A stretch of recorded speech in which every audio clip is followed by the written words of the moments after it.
Sans Lionel Messi ni Jordi Alba, l'Inter Miami a concédé sa première défaite en 12 matchs toutes compétitions confondues contre Atlanta United, 5-2.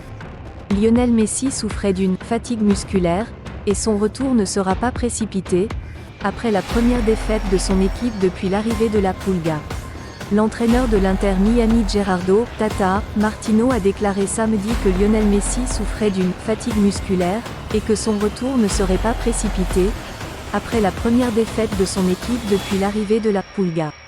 Messi et son ancien coéquipier barcelonais Jordi Alba ont assisté depuis le banc de touche à la défaite 5-2 de Miami face à Atlanta United, Martino estimant qu'il aurait été très imprudent pour l'Argentin de jouer.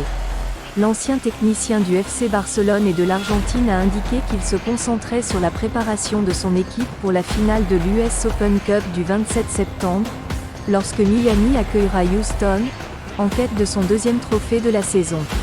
Ils s'entraîneront demain, dimanche, et nous verrons au jour le jour. Rien ne change notre vision de la façon dont Messi, va s'entraîner.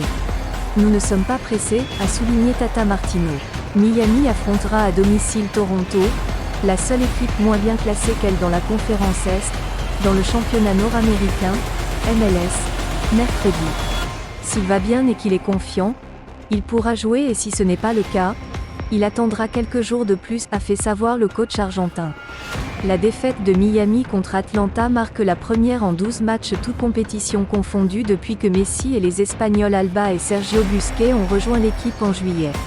Ce revers complique la tâche du club floridien pour se hisser parmi les 9 premiers de la conférence Est, ce qui lui assurerait une qualification pour les séries éliminatoires.